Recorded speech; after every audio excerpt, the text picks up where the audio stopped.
ये मेरे लिए राजनीति नहीं है, ये मेरे लिए लाइफ मिशन है, इसको छोड़ने वाला नहीं हूं मैं। और मैं गारंटी करके कह रहा हूं, आप लिख लो, आप लिख लो, जाति जनगणना को कोई शक्ति नहीं रोक सकती है।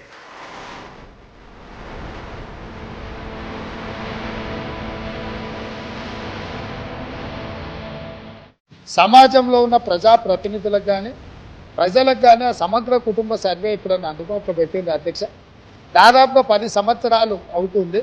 అదొక రహస్య నివేదికగా మీరు మాత్రమే సమగ్ర కుటుంబ సర్వే చేసి ఒకే ఒక కుటుంబము ఆ వివరాలన్నీ దాచిపెట్టుకొని వాళ్ళకు అవసరమైనప్పుడు వాళ్ళు చూసుకొని ఎన్నికలప్పుడు దాన్ని ఉపయోగించుకొని మిగతా సమయంలో ఎవరికి అందుబాటులో లేకుండా చేసింది.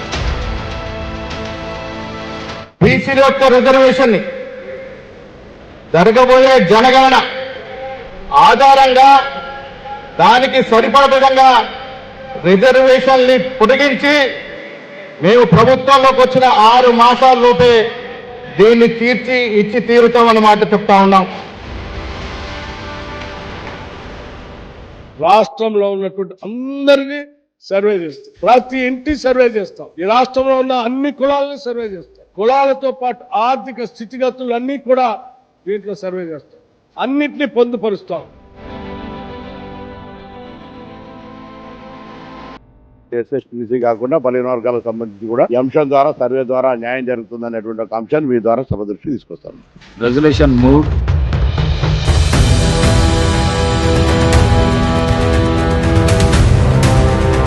ఎస్సీ ఎస్టీ ఎలాగో కులగణన జరుగుతుంది కాబట్టి ఓబీసీ కులగణనలో ఆ సెన్సస్ లో చేపట్టాలని రాష్ట్ర కాంగ్రెస్ కమిటీ వాళ్ళ గవర్నమెంట్ ఆఫ్ ఇండియాకు రిజల్యూషన్ పంపుతా ఉన్నాము.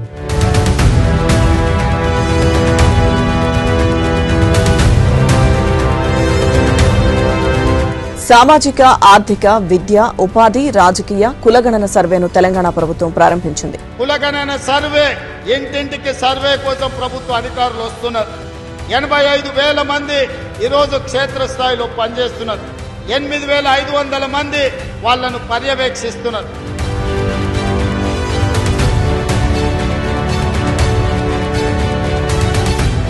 యాభై 56 అంశాలకు సంబంధించి కోడ్ రూపంలో ప్రతి ఒక్క 150 ఇండ్లకు ఒక ఎన్యూమరేటర్, ఆ ఎన్యూమరేటరు ఈ 56 అంశాలను ఐడెంటిఫై చేసి కోడ్ రూపంలో ఆ ఫామ్స్ నింపి ప్రభుత్వానికి ఆ సంబంధిత ఉన్నతాధికారులకు వాళ్ళు అందిస్తే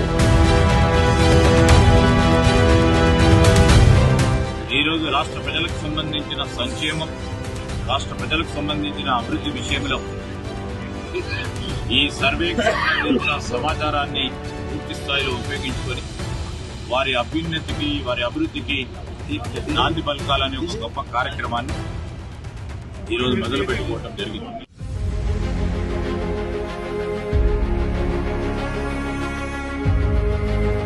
మాకు చిత్తశుద్ధి ఉంది కాబట్టి రిజల్యూషన్ నుంచి రిపోర్ట్ వరకు, నిర్ణయం నుంచి నివేదిక వరకు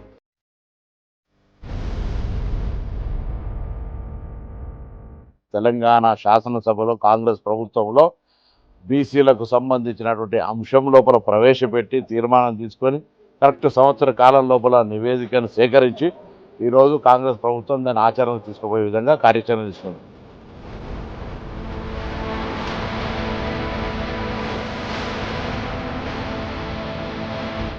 తెలంగాణలో కుల గణన రెక్కతేరింది. తెలంగాణలో మొత్తం 3,54,77,554 మంది అంటే 96.90% మంది సర్వేలో పాల్గొన్నారు. పలు కారణాల వల్ల 3.10% మంది సర్వేలో పాల్గొనలేదన్నారు. కులగణన సర్వే ప్రకారం రాష్ట్రంలో ఎస్సీల జనాభా 17.43%, ఎస్టీల జనాభా 10.45%, బీసీల జనాభా 46.25%, ముస్లిం మైనార్టీల బీసీల జనాభా 10.08%.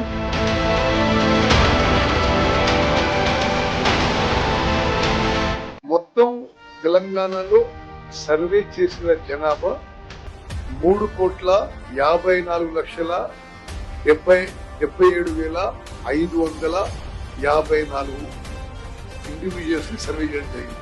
ముస్లిం మైనార్టీ బీసీలు సహా మొత్తం బీసీల జనాభా 56.33%, ముస్లిం మైనార్టీ ఓసీల జనాభా 2.48%, మొత్తం ముస్లిం మైనార్టీల జనాభా 12.56%, రాష్ట్రంలో మొత్తం ఓసీల జనాభా 15.79%.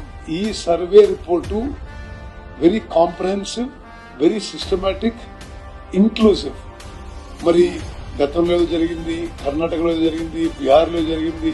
But in terms of both coverage of percentage of population and ఎంత మెటిక్యులస్ గా జరిగిందంటే మరి ఈ స్థాయిలో భారతదేశంలో సర్వే జరగలేదు. ఒక చారిత్రాత్మకమైన సందర్భంలో బలహీన వర్గాలకు సంబంధించి ప్రధానంగా ఈ సమాజంలో వాళ్ళకి సంబంధించిన లెక్కలు కానీ వివరాలు కానీ లేకపోవడం వల్ల వాళ్ళ యొక్క వివరాల కోసం ఎన్నో రోజుల నుంచి చర్చ జరుగుతున్న సందర్భంలో ఈ సభలో ఈరోజు సామాజిక, ఆర్థిక, ఉపాధి, విద్య, రాజకీయ మరియు కుల సర్వే 2024 నివేదికను ప్రవేశపెట్టడానికి అవకాశం ఇచ్చినందుకు మనస్ఫూర్తిగా మీకు ధన్యవాదాలు.